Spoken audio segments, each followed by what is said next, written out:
अब सब लोगों का हार्दिक स्वागत है आज के प्रोग्राम में। तो कल को हम बलराम पूर्णिमा सेलिब्रेट करेंगे, तो इसीलिए आज का जो हमारा सेशन है वो बलराम जी के ऊपर होगा। तो आज हम डिस्कस करेंगे बलराम जी की ग्लोरिफिकेशन के। ओम नमो भगवते वासुदेवाय। ओम नमो भगवते वासुदेवाय। ओम नमो भगवते वासुदेवाय।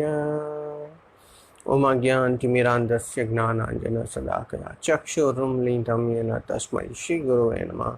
श्रीचैतन्यमनोभीष्टं स्थापितं येन भूतले स्वयं रूप कदा वयं तदाति स्वपदान्तिकं।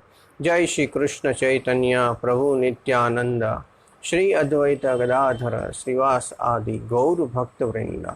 हरे कृष्णा कृष्ण कृष्ण हरे हरे, हरे राम राम राम हरे हरे। हरे कृष्णा। आप सब लोगों का हार्दिक स्वागत है आज के प्रोग्राम में। तो आज हम डिस्कस करेंगे बलराम जी के ऊपर। बलराम जी कौन है? जो स्वयं भगवान है। कई लोग ऐसा समझते हैं कि जो कृष्ण है वो सिर्फ भगवान है और जो बलराम जी है वो तो सिर्फ उनके बड़े भाई है, वो भगवान नहीं है। कई लोग ऐसा समझते हैं, पर ये समझना बहुत ही गलत है, क्योंकि जो बलराम है वो भी स्वयं भगवान ही है। जो कृष्ण का जो सबसे पहला एक्सपांसन जिसे माना जाता है वो है भगवान बलराम जी। बलराम जी सबसे पहला एक्सपांसन है कृष्ण का। जैसे आप समझ सकते हैं कि कोई एक मोमबत्ती है और एक मोमबत्ती में से दूसरी मोमबत्ती जलाते हैं, तो दोनों मोमबत्ती में से एक समान प्रकाश निकलता है, दोनों में कोई डिफरेंस नहीं होता है, सेम होता है। फिर भी हम क्या कहते हैं, ये पहली मोमबत्ती है और ये दूसरी है। तो उसी प्रकार से जो पहली मोमबत्ती है वो है कृष्ण और जो दूसरी मोमबत्ती है वो है बलराम जी।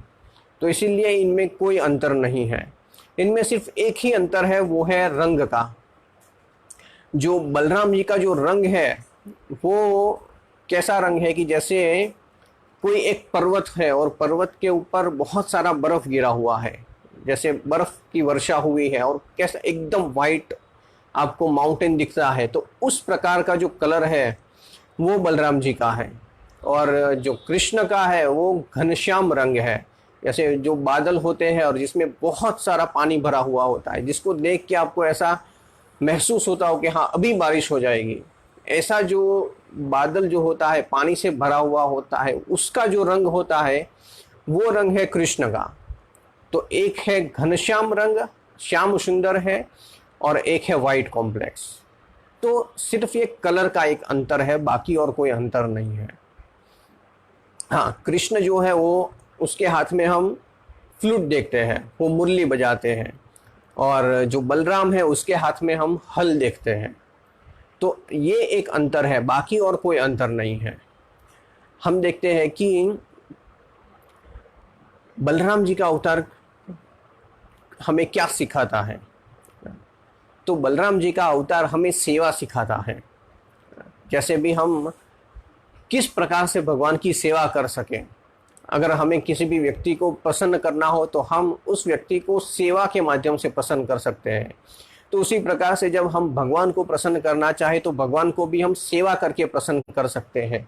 तो ये जो सेवा का जो भाव है, वो सेवा किस प्रकार से की जाती है भगवान की, वो सिखाने के लिए बलराम जी आते हैं। और बलराम जी हमें ये सिखाते हैं कि किस प्रकार से हम सेवा कर सकें। हालांकि स्वयं बलराम जी भी ये सेवा करते हैं भगवान की। जो पूर्ण पुरुषोत्तम परमेश्वर श्री कृष्ण है वो सेवा लेते हैं, सेवा को स्वीकार करते हैं। तो एक भगवान है वो सेवा स्वीकार करते हैं, और ये जो दूसरे भगवान है लॉर्ड बलराम, वो सेवा करते हैं, वो सेवा देते हैं। तो एक भगवान सेवा स्वीकारने वाले हैं और दूसरे जो भगवान है वो सेवा करने वाले हैं। तो ये एक अंतर है बलराम जी में और कृष्ण में। तो जो बलराम जी है वो है आदि गुरु, है ना, ओरिजिनल सुप्रीम मास्टर जो है वो है बलराम जी। हमारे जितने भी आध्यात्मिक गुरु हैं वो बलराम जी के रिप्रेजेंटेटिव माने जाते हैं। तो जो मेन आध्यात्मिक हमारे जो गुरु है वो है बलराम जी। इसीलिए जो भी आध्यात्मिक शक्ति मिलती है, आध्यात्मिक शक्ति के मूल स्रोत है वो है बलराम जी। इसलिए हमें जो आध्यात्मिक शक्ति मिलती है, जो हमारे आध्यात्मिक गुरु है, वो जो हमें ज्ञान देते हैं और वो जिस शक्ति के द्वारा ये पूरे संसार में भगवान श्री कृष्ण की वाणी को प्रचार प्रसार करते हैं, वो जो शक्ति कहाँ से मिलती है, तो उसका जो स्रोत है वो है बलराम जी। तो इसलिए बलराम जी भी स्वयं भगवान ही है। बलराम जी को भगवान नहीं मानना ये एक बहुत बड़ा अपराध है। कोई भी व्यक्ति बलराम जी की कृपा लिए बगैर कृष्ण को प्राप्त नहीं कर सकता। अगर कोई समझता है कि मैं कृष्ण का भक्त हूँ पर बलराम जी का नहीं हूँ, वो तो सिर्फ एक बड़े भाई का रूप लेके आए थे और सिर्फ एक बड़े भाई का ही कैरेक्टर है। तो ऐसा कोई व्यक्ति समझता है तो वो कभी भी कृष्ण को प्राप्त नहीं कर सकता। अगर कृष्ण की कृपा किसी को चाहिए तो सबसे पहले उसको बलराम जी के पास जाना पड़ता है। अगर बलराम जी की कृपा होती है तभी जाके वो कृष्ण को प्राप्त कर सकते हैं। तो कल का जो दिन है बलराम पूर्णिमा का दिन है, उस दिन भगवान बलराम जी प्रकट हुए थे। तो जो बलराम जी है वो भगवान की सब तरह से सेवा करते हैं। जैसे हमने बताया कि भगवान की सेवा करने के लिए ये बलराम जी हमेशा तत्पर रहते हैं और बलराम जी को बहुत ही आनंद मिलता है भगवान की सेवा करने में। तो भगवान की सेवा करने में जो 5 रस होते हैं, वो पांचों के पांचों रसों से बलराम जी भगवान की सेवा करते हैं। जैसे सबसे पहला जो रस होता है वो है शांत रस। तो शांत रस में बलराम जी अपना एक्सपांसन करते हैं सारी की सारे पैरिफर्नेलिया में। जैसे ये करताल है, मृदंग है, भगवान की सेवा के लिए जो कुछ भी चीज़ें यूज़ होती हैं, वो सारी की सारी चीज़ें का एक्सपांसन जो है वो बलराम जी का एक्सपांसन है। तो इसीलिए बलराम जी शांत रस में इस प्रकार से भगवान की सेवा करते हैं। उसके बाद है वात्सल्य रस। जो बलराम जी है वो कृष्ण के प्रति वात्सल्य भाव रखते हैं। जब भगवान प्रकट हुए थे तो उसके पहले बलराम जी प्रकट हुए थे। बलराम जी बड़े भाई हैं, तो इसीलिए उनका वात्सल्य प्रेम है कृष्ण के प्रति और हमेशा टेक केयर करते हैं कि कृष्ण को कहीं पे भी अकेला जाने नहीं देंगे, उसकी हमेशा टेक केयर करेंगे। वो जानते हैं कि ये पूर्ण पुरुषोत्तम परमेश्वर है, अगर ये कहीं पे भी चले जाएंगे तो कोई भी इसका कुछ बिगाड़ नहीं सकता। अगर कोई भी असुर आ जाए तो कोई इसको मार नहीं सकता, चाहे वो 5 साल के या 7 साल के इतने छोटे दिखते हैं कृष्ण, फिर भी उनका कोई कुछ बिगाड़ नहीं सकता। ये बलराम जी को पता है। बलराम जी जानते हैं इज अ सुप्रीम पर्सनालिटी। तो फिर भी उनका एक वात्सल्य भाव है, वो लीला करते हैं, भगवान की लीला में सहायता करने के लिए भगवान के साथ यहाँ पे प्रकट होते हैं। तो इसीलिए उनका बहुत ही वात्सल्य भाव है, क्योंकि वो बड़े हैं। इस भाव से वो कभी भी कृष्ण को अकेला कहीं पे जाने नहीं देते, हमेशा उसकी देखभाल रखते हैं। अगर फॉरेस्ट में जब चले जाते हैं तो हमेशा उसका ध्यान रखते हैं। फिर अगर मिट्टी खा ली भगवान ने तो भी वो बहुत ही उनका टेक केयर करते हैं, जाके बता दिया यशोदा मैया को। तो इस प्रकार से उनमें वात्सल्य भाव है, तो इस प्रकार से वो सेवा करते हैं। फिर है साख्य भाव, है ना, मित्र। जब कृष्ण मक्खन चोरी करने के लिए जाते थे तो बलराम जी भी उसको हेल्प करते थे, क्योंकि वो साख्य के भाव में भी उनके साथ है। जब सारे के सारे ग्वाल बाल मिलके खेलते थे तो उस समय पे बलराम जी भी वहाँ पे उनके साथ खेलते थे और भगवान की लीला में हमेशा सहायता करते हैं। तो इस प्रकार से साख्य रस में भी वो भगवान की सेवा करते हैं। उसके बाद है दास्य रस। दास्य रस में किस प्रकार से वो सेवा करते हैं, जब भी वन में जाते थे भगवान, फॉरेस्ट में जाते थे, बहुत ही वहाँ पे खेलते थे और जब थक जाते थे तो भगवान कोई एक वृक्ष होता है, उसके वृक्ष के नीचे आराम करते थे। और जब कृष्ण वहाँ पे आराम करते थे तो उनके चरणों का मसाज करते थे बलराम जी। तो इस प्रकार से उनकी दास्य रस में सेवा करते थे। और 5वां है माधुर्य रस। माधुर्य रस में बलराम जी अपना विस्तार करते हैं अनंग मंजरी के रूप में और भगवान से माधुर्य रस में सेवा करते हैं। तो इस प्रकार से हर एक जो रस है वो हर रस में बलराम जी भगवान की सेवा करते हैं, और ये सेवा करके उन्हें बहुत ही आनंद का अनुभव होता है, और इस प्रकार से वो बलराम जी सेवा करते हैं। तो ये भगवान की लीला में इस तरह से बलराम जी सेवा करते हैं। फिर बलराम जी जो भगवान का जो क्रिएशन होता है उसमें भी बलराम जी बहुत सेवा करते हैं, बहुत बड़ी सेवा करते हैं। जब कृष्ण राइट हैंड साइड से बलराम जी का एक्सपांसन करते हैं और लेफ्ट हैंड साइड से राधा रानी का एक्सपांसन करते हैं, तो एक है शक्ति स्वरूप और एक है कृपा स्वरूप। तो जो बलराम जी है वो शक्ति स्वरूप है, इस प्रकार से उनका एक्सपांसन करते हैं, पहला एक्सपांसन। और फिर जब ये सृष्टि का क्रिएशन होता है, ये पूरा का पूरा यूनिवर्स है, उसको मेंटेन करना होता है या इसका पूरा रचना करना होता है, तो बाकी आगे का जो कुछ भी कार्य होता है वो सारा का सारा कार्य संभालते हैं बलराम जी। बलराम जी तो एक तो शंकरषण के रूप में स्वयं भगवान की हर एक लीला में सहायता करते हैं। फिर इसके अलावा और 5 स्वरूप में भी भगवान सेवा बलराम जी भगवान की सेवा करते हैं। जैसे कि ये सृष्टि का जब क्रिएशन करना होता है तो उस समय पे वो शंकरषण, अनिरुद्ध, प्रद्युम्न और वासुदेव, ये जो 4 फॉर्म है उसमें भी वो अपना एक्सपांसन करते हैं। ये चारों के चारों जो स्वरूप, जो रूप है, जो वो सारे के सारे बलराम जी में से आते हैं। और फिर उस जो शंकरषण है उसमें से फिर महाविष्णु, फिर गर्भोदकशाही विष्णु और क्षीरोदकशाही विष्णु, ये सारे के सारे अवतार सिर्फ ये शंकरषण में से निकलते हैं। तो रूट जो है वो है बलराम जी। तो इस तरह से अनिरुद्ध, वासुदेव, प्रद्युम्न और शंकरषण, तो ये फॉर्म में अपना एक्सपांसन करते हैं बलराम जी, और ये सृष्टि का सर्जन करते हैं। और इसके अलावा 5वां जो स्वरूप है वो है अनंत शेष। अनंत शेष के रूप में भी भगवान जब भगवान की सैया के रूप में वो सेवा करते हैं भगवान की आप देखते हैं, कई बार आपने फोटो देखा होगा कि अनंत शेष है, जो कारणोदकशाही सागर है उसमें एक बहुत बड़ा अनंत शेष है, और उसके ऊपर उसकी एक सैया बनी हुई है और उसके ऊपर भगवान विष्णु विराजमान है। तो वो जो अनंत शेष है वो बलराम जी का एक्सपांशन है। तो इस प्रकार से बलराम जी अपने अलग अलग स्वरूप का एक्सपांशन करते हैं और फिर भगवान की सेवा करते हैं। जब कृष्ण प्रकट होने वाले थे यहाँ पे 5000 साल पहले, तो उस समय पे भी जब देवकी का 7वां पुत्र बन के बलराम जी आए थे, पहले तो जो 6 थे, मरीचि के जो 6 पुत्र थे, और वो जो 6 के 6 पुत्रों को कंस ने मार दिया था, और उसके बाद जो 7वां पुत्र था वो बलराम जी स्वयं आए थे।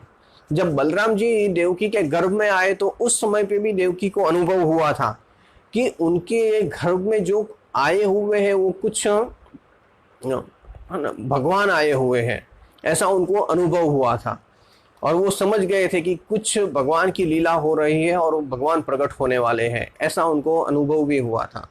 तो पर भगवान की ऐसी पूरी योजना थी कि भगवान ने अपनी योग माया शक्ति को बताया कि देवकी का जो गर्भ है, अभी 7वां जो गर्भ है, उस गर्भ को ट्रांसफर कर दिया जाए रोहिणी के गर्भ में। तो ये भगवान ने बताया था अपनी योग माया शक्ति को, और योग माया शक्ति ने फिर ये कार्य किया था। उसकी वजह से जो देवकी का जो गर्भ, देवकी के गर्भ में से बलराम जी चले गए थे रोहिणी के गर्भ में। जो रोहिणी जो है वो भी वसुदेव की ही पत्नी है, पर उसको कंस से छिपा के नंद महाराज के प्रोटेक्शन में रखा गया था गोकुल में। तो इस तरह से बलराम जी वहां पे गोकुल में ट्रांसफर हो गए थे। और फिर जो बलराम जी है उनका जो जन्म हुआ, प्रागट्य हुआ था, वो गोकुल में हुआ था। हालांकि वो भगवान है, वो देवकी को पता चला, फिर भी वो बहुत ही चिंतित हो गए थे उस समय पे कि किस प्रकार से इसकी रक्षा की जाए, क्योंकि कंस अभी आएंगे और मार देंगे। पर भगवान की पूरी योजना थी और पूरा का पूरा ट्रांसफर ही हो गया। तो इस प्रकार से बलराम जी डायरेक्ट देवकी के गर्भ में से रोहिणी के गर्भ में चले गए और फिर उस प्रकार से गोकुल में पहुंच गए भगवान। और गोकुल में जब इस प्रकार से उनका जन्म हुआ, फिर कुछ समय के बाद जब, और उसके बाद कृष्ण भी प्रकट हुए। कई आचार्य ऐसा भी कमेंट्री करते हैं कि जब कृष्ण प्रकट होने वाले थे आठवें पुत्र के रूप में देवकी के गर्भ में, तो इस प्रकार से उसके पहले बलराम जी वहां पे गए, क्योंकि बलराम जी भगवान की हमेशा सेवा में लगे होते हैं। तो बलराम जी पहले गर्भ में गए सब कुछ सेटअप करने के लिए कि अच्छी तरह से वहां पे, और उसके बाद वहां पे कृष्ण आए। तो इस प्रकार से बलराम जी भगवान की सेवा करते हैं, तो इसलिए पहले देवकी के गर्भ में गए बलराम जी। उसके बाद जब बलराम जी और कृष्ण दोनों वहां पे गोकुल में थे, जब कृष्ण का जन्म हुआ और फिर कृष्ण को गोकुल, मथुरा से गोकुल में लाया गया, और उसके बाद कुछ समय के बाद नंद महाराज के यहाँ पे नंद महाराज के प्रोटेक्शन में ये दोनों रहते थे, कृष्ण और बलराम दोनों। तो उस समय पे उन लोगों की नामकरण विधि भी हुई थी। तो स्वयं गर्ग मुनि वहां पे गए थे उनका नामकरण करने के लिए। तो गर्ग मुनि ने उनको बताया बलराम जी के बारे में, वैसे कृष्ण के बारे में भी बताया और बलराम जी के बारे में भी बताया। तो बलराम जी के लिए स्पेसिफिकली उन्होंने बताया कि इसका नाम क्या होगा। तो सबसे पहले बताया कि ये बहुत आनंद देने वाला होगा, इसीलिए इसका एक नाम है राम, इसको राम कहेंगे। फिर क्योंकि ये सब लोगों को आनंद देगा।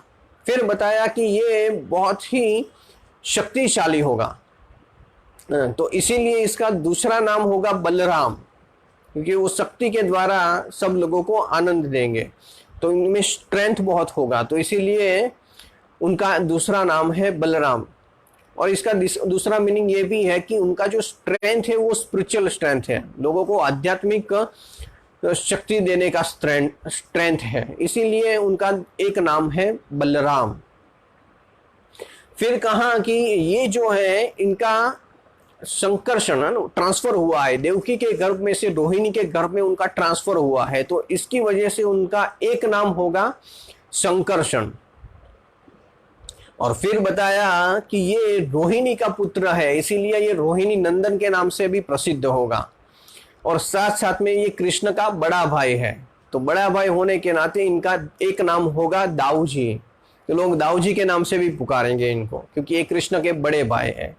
तो इस प्रकार से बलराम जी के कई सारे नाम हैं जो गर्ग मुनि ने पहले से बता दिया था उनकी क्वालिटी के हिसाब से कि इसका ये नाम होगा। तो इस प्रकार से बलराम जी वहां पे प्रकट हुए हैं।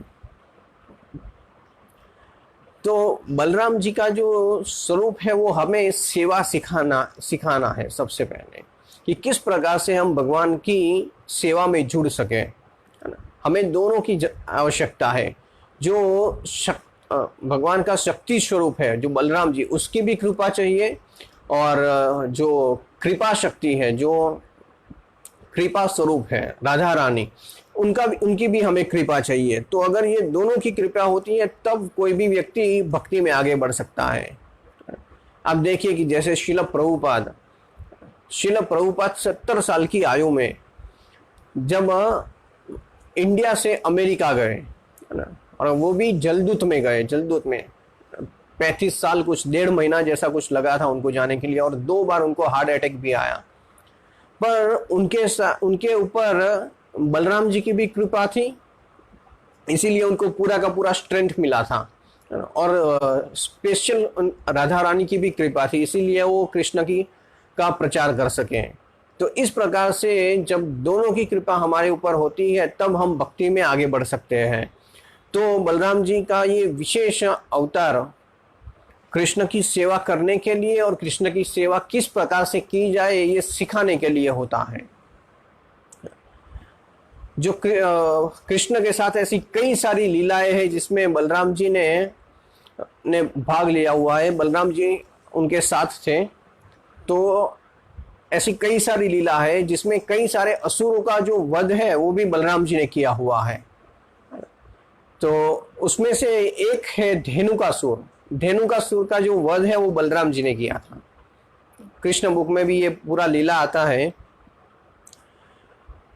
ये जो धेनुकासुर जो था बहुत बड़ा असुर था और वो गधे के रूप में आया हुआ था, यहाँ पे गधे के रूप में था। और ये वृंदावन के जो 12 वन थे उसमें से एक वन है तालवन, और वो तालवन के ऊपर ये धेनुकासुर ने कब्जा करके रखा हुआ था। और ये तालवन बहुत ही सुंदर वन था और इसमें कई सारे बहुत ही अच्छे अच्छे वृक्ष और बहुत ही अच्छे अच्छे फल लगते थे वहाँ पे।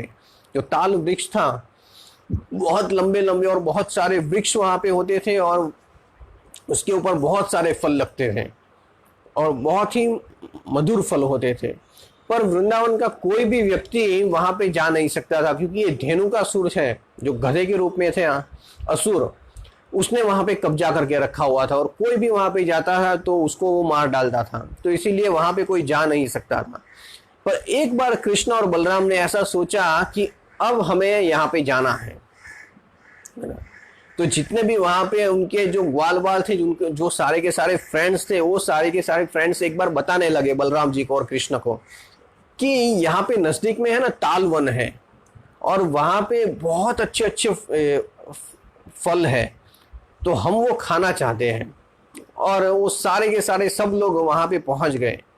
अब यहाँ पे बलराम जी ने डिसाइड किया हुआ था कि हाँ आज तो हम ये फल खाएंगे यहाँ पे।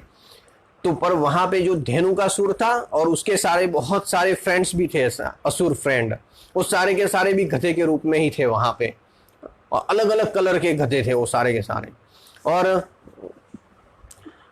जैसे भी वहां पे कोई आता था तो तुरंत वो लोग उसके ऊपर अटैक कर देते थे।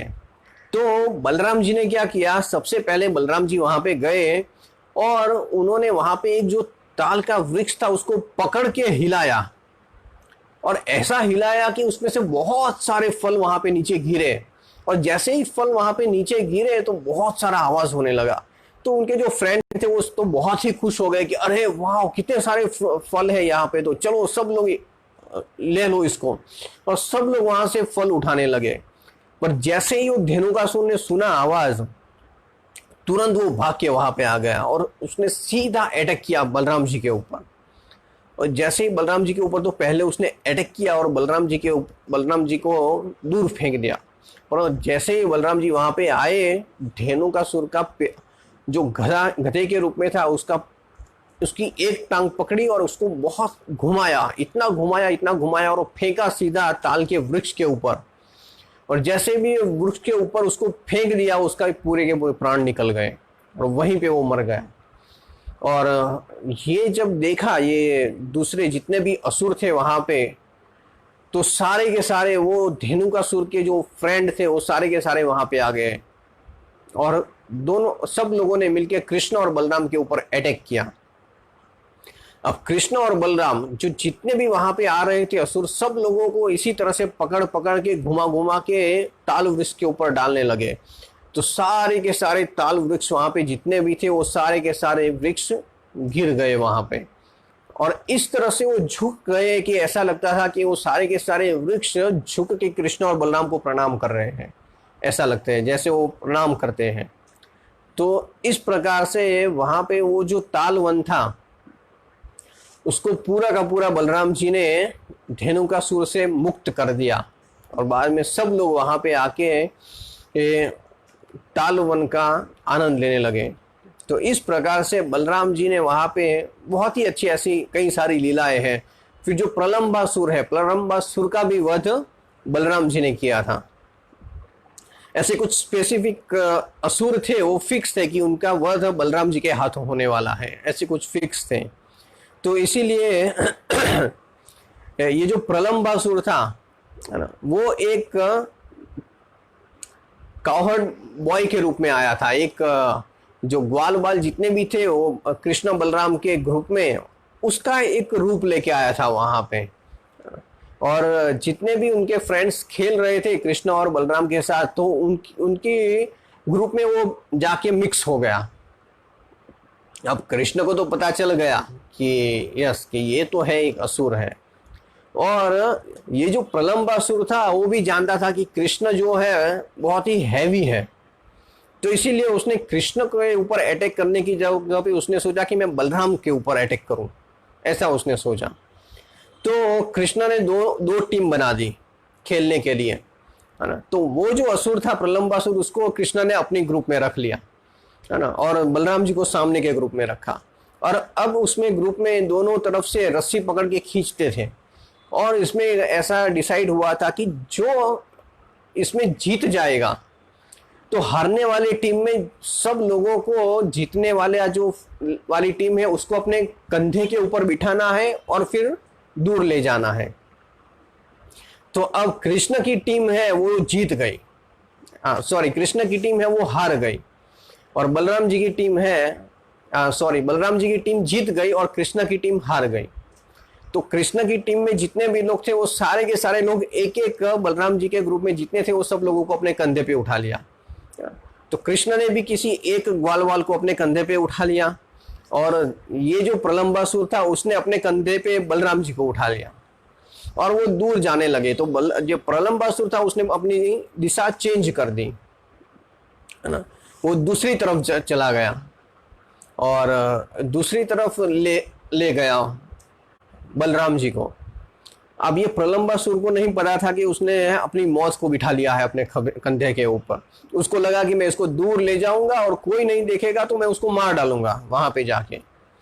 तो इस प्रकार से वो वहां पे बहुत ही दूर ले गया और अपना बहुत ही शरीर बढ़ा दिया, और अपना शरीर बढ़ा के फिर वो बलराम को मारने का प्रयास किया। तो बलराम जी ने एक मुक्का उसके सर के ऊपर ऐसा मारा कि वहीं पे उसका प्राण निकल गया और वो मर गया वहां पे प्रलंबासुर। तो ये जो प्रलंबासुर है ना, वो ऐसा असुर था कि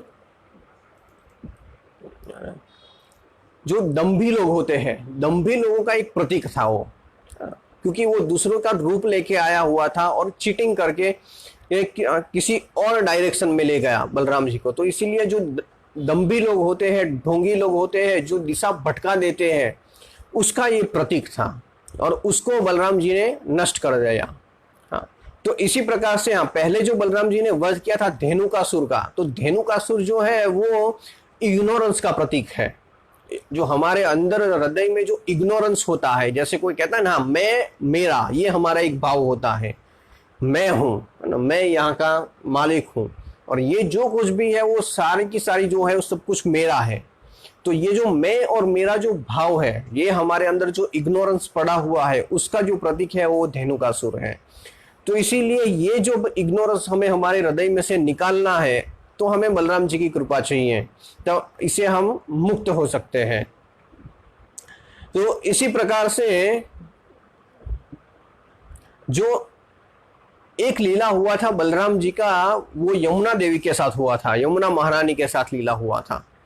जब कृष्ण और बलराम दोनों चले गए थे द्वारका, जब मथुरा पे जरासंध अटैक करता था, तो इसीलिए कृष्ण का ने प्लान किया था कि अब हम मथुरा को छोड़ देंगे और हम जाएंगे द्वारका, वहां पे जाके रहेंगे। तो कृष्ण और बलराम दोनों चले गए थे द्वारका, और द्वारका पे गए थे। उस समय पे फिर बलराम जी को वृंदावन के वासी थे, व्रज के लोग, उनकी बहुत याद आ रही थी। तो बलराम जी ने डिसाइड किया कि अब मैं जाऊंगा वृंदावन और वहां पे जाके कुछ समय के लिए रहूंगा। तो बलराम जी वहां पे आए थे वृंदावन में 2 महीने के लिए, और फिर 2 महीने के लिए वहां पे रहे थे सारे के सारे ब्रजवासियों के साथ। तो वहां पे उनका पास्ट टाइम्स बताया हुआ है कि बलराम जी से उनकी भी कुछ स्पेशल गोपियां थी, और वो गोपियां जो कृष्ण की जो गोपी थी उनसे अलग थी। तो उस समय पे वहां पे जब 2 महीने के लिए बलराम जी रहे थे, तो वहां पे उनकी गोपियां थी, उनके साथ उन्होंने लीलाएं की थी।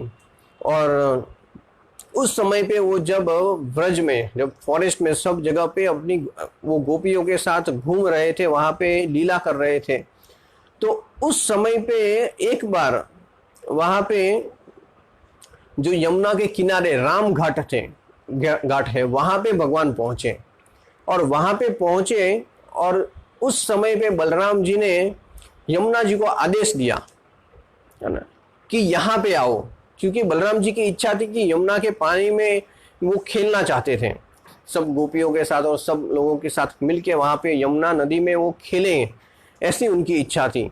तो बलराम जी ने उस समय पे आदेश दिया यमुना जी को, और उस समय पे बलराम जी वारुणी भी पी रहे थे।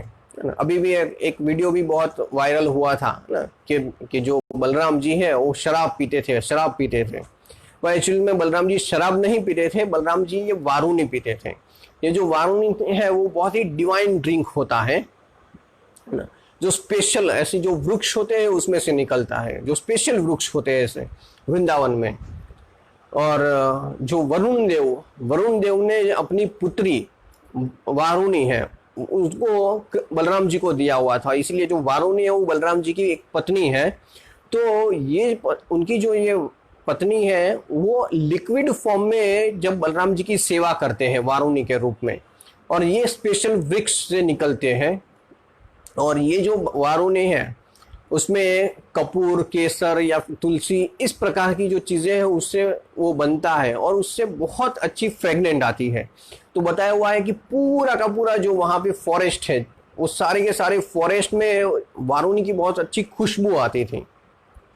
तो वहाँ पे बलराम जी वारुणी पी रहे थे और उन्होंने बताया यमुना को आदेश दिया कि यहाँ पे आओ। तो यमुना जी ने बहुत ही ध्यान नहीं दिया उनके ऊपर, कि ये तो बोलते रहते हैं, इनके ऊपर कुछ ध्यान नहीं दिया। तो बलराम जी को बहुत गुस्सा आ गया। जैसे ही बलराम जी को गुस्सा आया, बलराम जी ने अपना हल उठाया और हल से यमुना जी को खींचा। तो यमुना जी के 100 ब्रांचेस कर दिए, 100 ब्रांच में डिवाइड कर दिया यमुना जी को।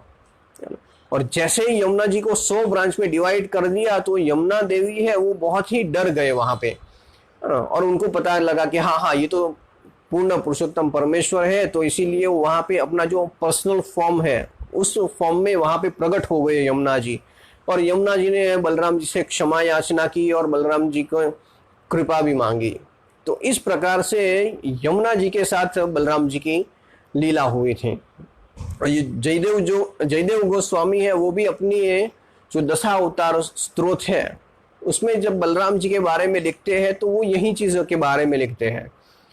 तो दशावतार स्तोत्र में बताते हैं जयदेव गोस्वामी कि वहसी वपुसी विशदे वसनम जलदाभम हलहिति भीति मिलित यमुनाभम केशव द्विता हलधर रूप जय जगदीश हरे। तो कहते हैं कि हलहिति भीति मिलित यमुनाभम, जब जो यमुना जी जो जिसको आपने हल से खींच के उनकी जो ब्रांच में डिवाइड कर दिया है, ऐसे यमुना जी का जो रंग है ना, ब्लू टाइप का रंग है, उस प्रकार के बलराम जी वस्त्र ग्रहण करते हैं। बलराम जी का जो कपड़े होते हैं वो ब्लू होते हैं, जैसे कृष्ण पीतांबर पहनते हैं, येलो कलर का पहनते हैं, वैसे बलराम जी जो है वो ब्लू कलर के वस्त्र पहनते हैं। तो इस प्रकार से यमुना जी के साथ भगवान की लीला हुई थी। फिर उनकी जो एक लीला है वो कौरवों के साथ भी हुई थी। जो बलराम जी थे वो बहुत ही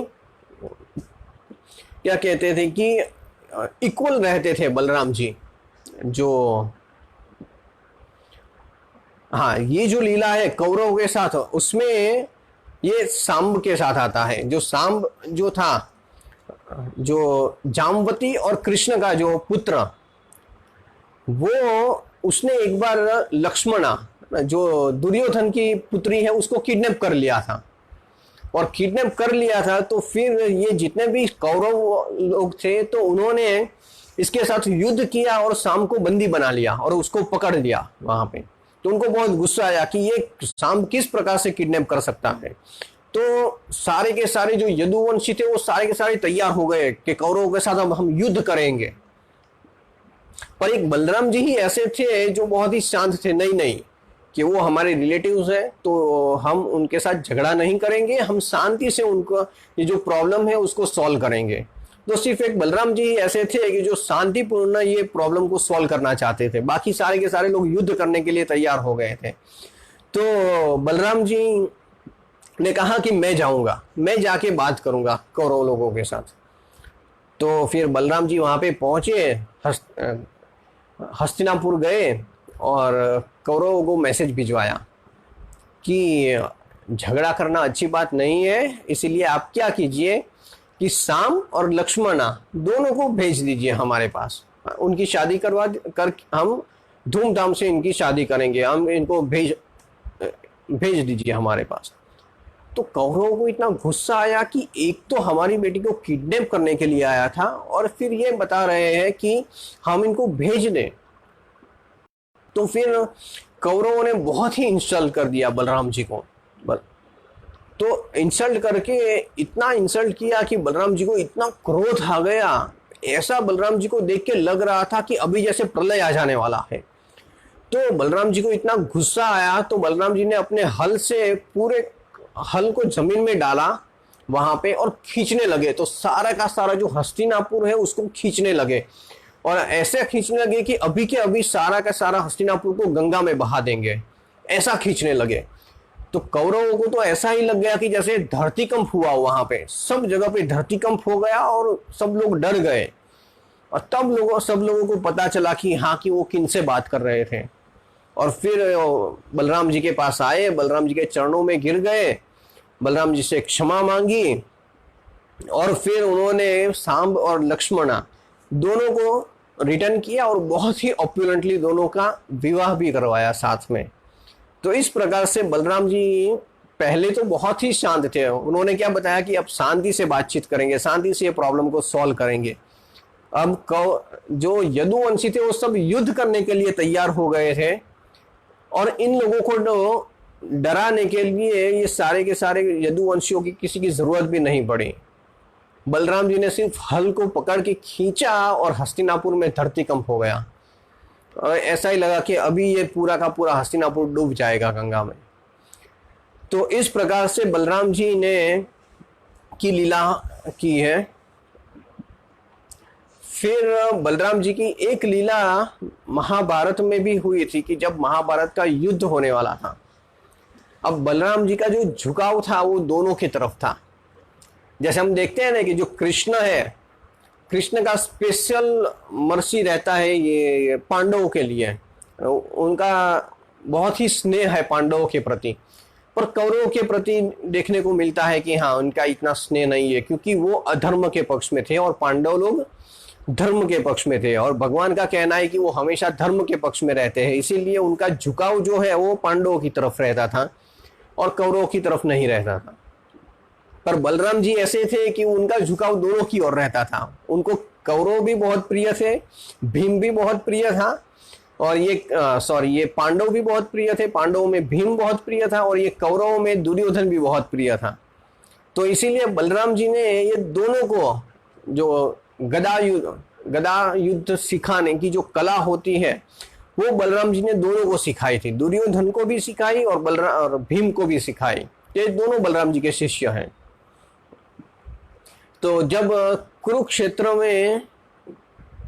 में घोषणा हुई कि अब ये युद्ध होने वाला है ना, तो युद्ध के समय पे कृष्ण ने तो कहा था कि एक तरफ कृष्ण और दूसरी तरफ कृष्ण की सेना, नारायणी सेना, और एक तरफ नारायण। तो नारायण जो है वो उसको अर्जुन ने मांग लिया और दुर्योधन ने नारायणी सेना ले ली।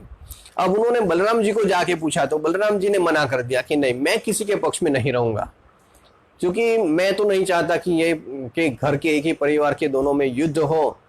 तो इसीलिए मैं तो भाई युद्ध नहीं करूंगा, किसी के पक्ष में नहीं रहूंगा, मैं तो तीर्थ यात्रा पे चला जाऊंगा। इसीलिए उनकी ऐसी इच्छा थी कि वो तीर्थ यात्रा के ऊपर चले जाएं। उस समय पे वो वहां पे नहीं रहेंगे। तो इस समय पे वो जब तीर्थ यात्रा करने के लिए निकल गए तो उस समय पे यात्रा करते करते वो पहुंच गए नैमिषारण्य। अब नैमिषारण्य में हजारों ऋषि लोग बैठे हुए थे और उनके लीडर भी थे जो वहां पे प्रवचन दे रहे थे। जो लीडर थे वो थे रोमहर्षण सुत। तो वो जो रोमहर्षण सुत थे उनकी सभा चल रही थी और उसमें बलराम जी वहां पे पहुंच गए। और जब बलराम जी वहां पे पहुंचे तो जितने भी वहां पे ऋषिगण बैठे हुए थे वो सारे के सारे लोग वहां पे खड़े हो गए। क्यों? क्योंकि वो सब समझ गए कि ये पूर्ण पुरुषोत्तम परमेश्वर स्वयं भगवान आए हुए हैं, तो इसीलिए उनको रिस्पेक्ट देने के लिए सब लोग खड़े हो गए। पर ये जो रोमहर्षण सूत है उनको बहुत ही अभिमान था, उनको गर्व था उनकी सीट का, क्योंकि वो लीडर की पोस्ट के ऊपर थे, वो सबके लीडर थे वो। तो उनको ऐसा अभिमान था क्योंकि वो व्यास आसन के ऊपर बैठे हुए थे, तो उनको ऐसा लगा कि नहीं, मुझे तो खड़ा होने की क्या आवश्यकता है। इसीलिए व्यास आसन के ऊपर वो बैठे ही रहे, वहां से वो खड़े नहीं हुए। तो बलराम जी ने देखा कि हाँ, इसको तो बहुत ही अभिमान है अपनी पोस्ट का, और इतना अभिमान है तो इसीलिए इसको इस पोस्ट के ऊपर बैठने के ये लायक नहीं है। तो वहां से एक घास का तिलका लिया बलराम जी ने और रोमहर्षण सूत को मारा। तो इससे रोमहर्षण सूत के प्राण निकल गए और वो वहां पे मर गया। सब लोग अब देख रहे थे कि उनका जो लीडर है उनकी मृत्यु हो गई। फिर उसके ही जो पुत्र है सुत गोस्वामी, उनको बलराम जी ने उस पोस्ट के ऊपर बिठाया और उनको सबका लीडर बनाया। तो हम जो कथा सुनते हैं, हम जो श्रीमद् भागवतम सुनते हैं कि सुत गोस्वामी ने ये सौनक आदि ऋषि को बताया श्रीमद् भागवतम, है ना। और सुखदेव गोस्वामी जब परीक्षित महाराज को पूरा का पूरा भागवतम बता रहे थे, उस समय पे यही सुत गोस्वामी जो रोमहर्षण सूत के पुत्र है वही वहां पे बैठे थे। सुखदेव गोस्वामी ने उसको बताया था कि आप यहाँ पे आइए, यहाँ पे नजदीक बैठिए और ध्यान से सुनिए।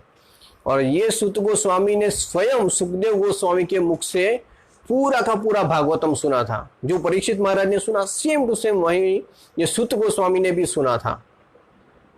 और उस समय पे उनकी याददाश्त भी इतनी तेज थी कि उनको कुछ लिखने की आवश्यकता नहीं थी, सब कुछ उनको याद रह जाता था। और वह सुत गोस्वामी जब नैमिषारण्य में फिर आए थे और सौनक आदि ऋषि जो थे, जो बहुत बड़ा यज्ञ कर रहे थे, उन्होंने यही सुत गोस्वामी को कहा था कि आप हमें कथा सुनाइए कृष्ण की। तो ये वही सुत गोस्वामी है जिनको बलराम ने जिसको वहां पे लीडर बनाया, रोमहर्षण सूत की मृत्यु के बाद उसको वहां पे सीट पे बिठा, व्यास आसन के ऊपर बिठाया। तो इस प्रकार से रोमहर्षण सूत का वध हुआ था बलराम जी के द्वारा। और उसके बाद रुक्मी का भी वध बलराम जी ने किया था। जो रुक्मिणी देवी है, उनका बड़ा भाई जो विदर्भ राज की राजकुमारी थी, जो विदर्भ के राजा थे, वो और रुक्मी दोनों का प्रयास था कि वो रुक्मिणी की शादी शिशुपाल से कर दे। तो इस समय पे रुक्मिणी ने लेटर लिखा था कृष्ण को कि आप आके हमें ले जाइए। तो कृष्ण ने कहा था कि अब मुझे विदर्भ जाना होगा, क्योंकि उनकी विदर्भ की जो राजकुमारी है उसने सेवा के लिए मुझे बुलाया है। तो बलराम जी जिद करने लगे कि नहीं नहीं कृष्ण, मैं तुम्हें अकेला नहीं जाने दूंगा, मैं भी आऊँगा तुम्हारे साथ सेना लेके। तो फिर कृष्ण ने कहा ठीक है आप आइए, मैं अभी निकलता हूँ। तो फिर जब कृष्ण ने रुक्मिणी का हरण कर लिया, अब हरण कर लिया, उस समय पे रुक्मिणी ने उनका रास्ता रोका। तो कृष्ण ने उनका वध नहीं किया पर उनको बंदी बना लिया। अब रुक्मिणी भी वहां पे थी और रुक्मिणी के सामने कृष्ण ने जो रुक्मी का उसको भाई को बंदी बना लिया। तो उस समय पे बलराम जी आए थे। श्रीमद् भागवत में पूरा स्टोरी लिखा हुआ है डिटेल में कि उस समय पे बलराम जी ने रुक्मी का पक्ष लिया था। बलराम जी ने रुक्मिणी को अच्छा लगे, इसीलिए वहां पे कृष्ण को ऐसे वचन बोले थे कि कृष्ण को ऐसा नहीं करना चाहिए कि ये रुक्मी है, वो तो उनका साला हुआ, अब तो वो उनका संबंधी है, तो इसीलिए उनको इस प्रकार से बंदी नहीं बनाना चाहिए, उनको इस प्रकार से मारना नहीं चाहिए, इसीलिए इसको छोड़ दो। इस प्रकार से बहुत ही मधुर वचन बोले थे रुक्मी के पक्ष में, क्योंकि रुक्मिणी जो है उसकी बहन थी तो इसको अच्छा लगे इसलिए। तो उस समय पे तो बलराम जी ने उसको सांत्वना दी वहां पे।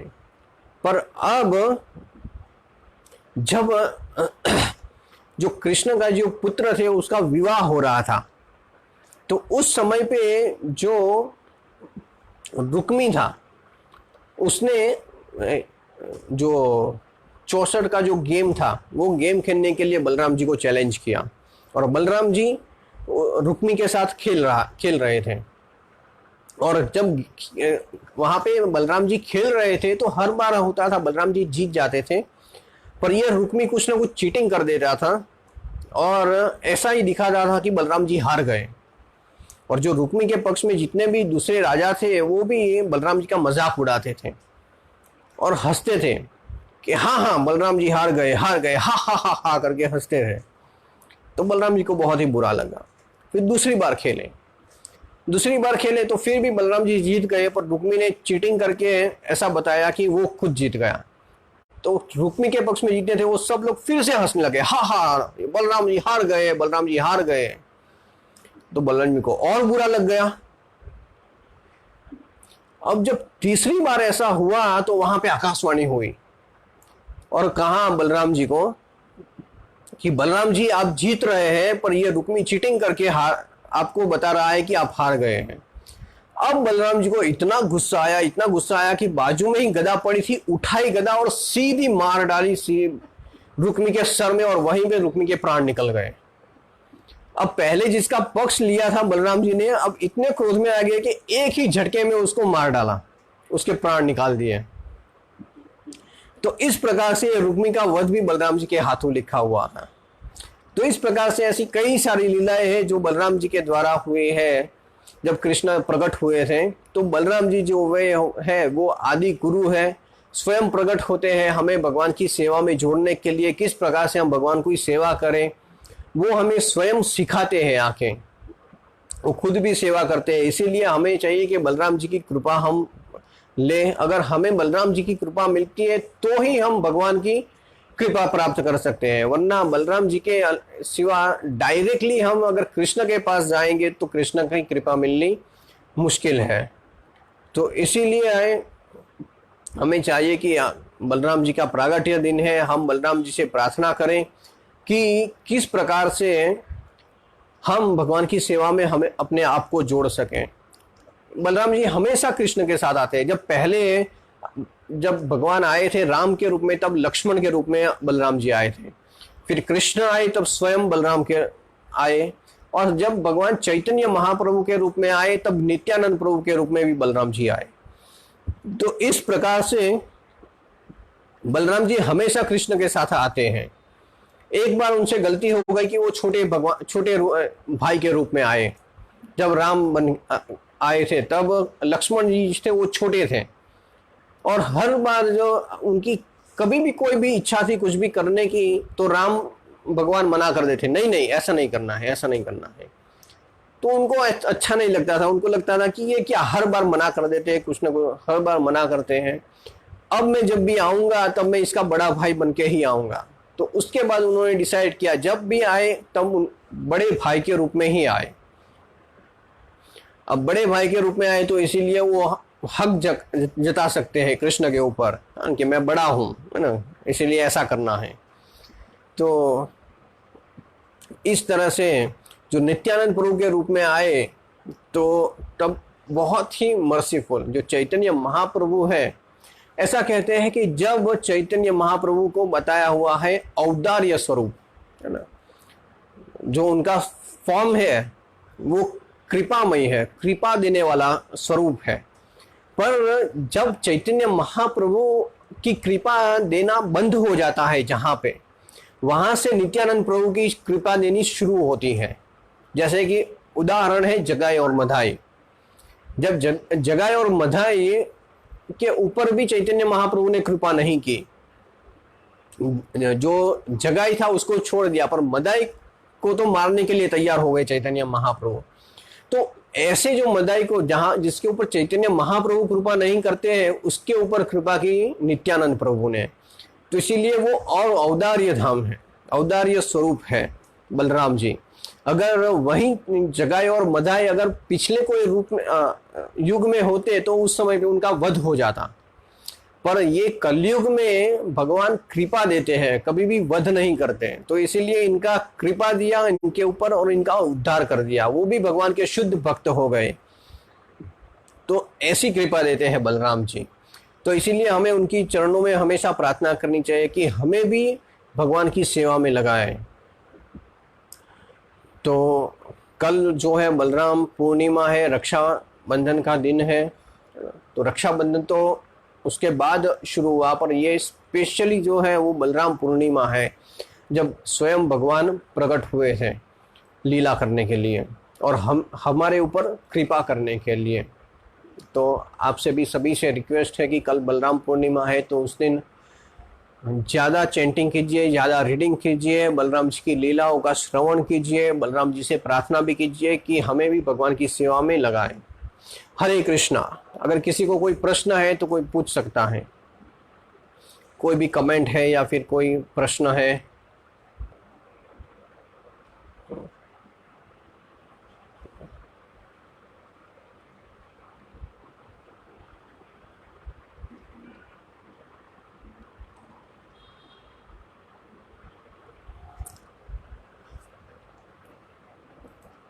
तो कल बलराम पूर्णिमा है। अगर अभी तो कोरोना का समय है, इसीलिए बहुत ही डिफिकल्ट है घर से बाहर निकालना, पर जो कुछ भी चीज़ें हैं हम टेंपल में भगवान की सेवा करते हैं, तो हो सके तो वो सारी की सारी जो सेवा है वो हमें घर पे भी करनी चाहिए। घर पे जो हमारे विग्रह है उनका अभिषेक करना चाहिए, सुबह को जल्दी उठ के मंगला आरती करना चाहिए, फिर जो श्रृंगार दर्शन है या फिर जो कुछ भी एक्टिविटी हम टेंपल में करते हैं, सेम टू सेम वही एक्टिविटी हम घर पे भी कर सकते हैं। और घर पे ये सारी एक्टिविटी कर पे भी हमें उतनी ही कृपा प्राप्त होती है जो हर बार हम टेंपल में जाके सेलिब्रेट करते हैं।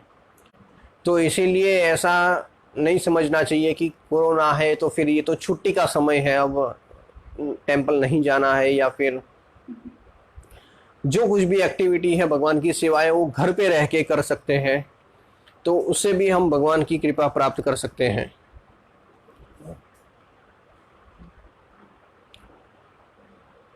ओके, तो फिर कोई प्रश्न नहीं है तो हम हमारे क्लास को यहाँ पे विराम देते हैं। नेक्स्ट वीक हम हमारा जो भगवत गीता का जो सेशन है उसको हम कंटिन्यू करेंगे, 12th चैप्टर हम शुरू करेंगे नेक्स्ट वीक। हरे कृष्णा।